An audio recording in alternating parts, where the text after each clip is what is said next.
judge your grudge. Zero and Amy are judging your grudge.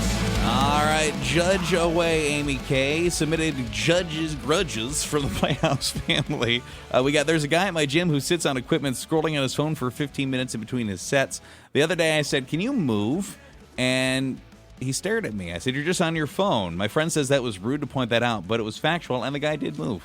I think it was rude how you said it. Can you move? Or, hey, I think if you said, hey, are you almost done with that? I was hoping to get on there. That kind of is like the nudge they need. Oh, man, I should probably get off my phone. Yeah. I think right intention, wrong words, agree. Yes. Because, hey, are you done with that would have been just as effective. Because now it's like, what did she say? Can you move? Can you move? Yeah, You're just on your phone anyway. That's so rude. What if they were dealing with an emergency? Or looking up what he wanted to do on the machine or something. I don't think it'd be the craziest thing in the world for that. Let me go on TikTok and see what this guy's doing with this machine. Yeah, you're just on your phone. You don't know what they're doing.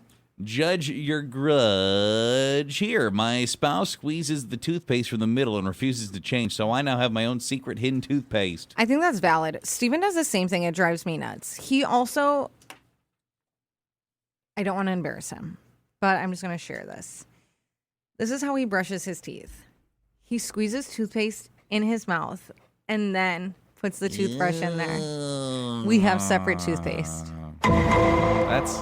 I don't have a problem with you having your own toothpaste. I don't have a problem with that at all. Me or her? Both. Yeah. That's icky. How much is he squeezing in there? Just a little blob or like a ton? I bet it's a ton. I bet it's like when you put whipped cream in your mouth and you're like, and it's just like, you get that white in your mouth. It's that, isn't it? It's not that much. It's just gobs. And there's been times when he's been in the shower. You minty monster. And I've squeezed it in his mouth for him. Yuck. Getting a little bit of that Colgate shot. Yeah. Oh, dude. I don't know. It's how he likes to brush his teeth. He's brushing his teeth, so go for it. If that's how you do it, that's how you do it. I bet he's got cavities, probably not often. None. And you know who does have them? Me. So maybe that's the way to go. Maybe we've just learned we've been doing it wrong the whole time. We just squeeze it in our mouth. 3 out of 5 dentists agree. You just got to squeeze that toothpaste all over your teeth, almost like you're putting on mustard on a hot dog. That's what it's like, just squeezing it in there. Judge this grudge, Your Honor. My coworker invited me to her wedding, and I went. I spent over $200 on a gift, and about 6 months later, I've still not received a thank you card. I think about it every time I see her. Do I need to let this go, or is that justified? I don't know. I think thank yous aren't as popular anymore. I've been to weddings, and I haven't received them. I also really didn't send any out when I had my wedding, but there were only a few people there. That's true. I said thank you in person. I feel like, take that, please. So even if you have like a whole mess of people, I like there's a certain amount of tradition that comes, and obviously your older relatives all always appreciate getting something in the mail. But I think it has become just as equally common to just be like verbally saying thank you when you get it. But then also like a text or a mass message on social media. Thank you to everybody that celebrated our special day. Here's our photos. I think you see a lot of that too.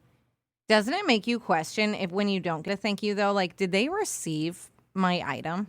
Kind of. But I think this thing where like one member of the couple was sitting with a notebook and be like, all right, okay, so I open up this one from Aunt Janice.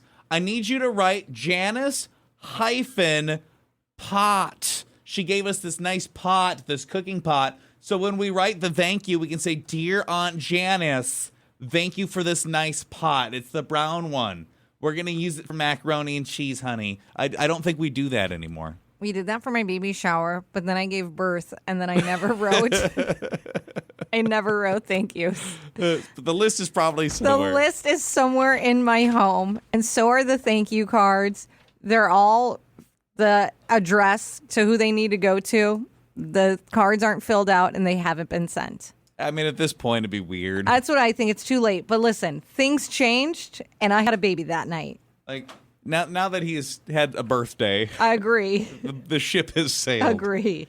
And lastly, you judge this one, Amy K. My husband always leaves the shopping cart in the middle of the parking lot when we go shopping because he says, it's somebody's job. I hate that. L-A-Z-Y, lazy. I told him the last time he did this, if he doesn't stop this, I'm never shopping with him again.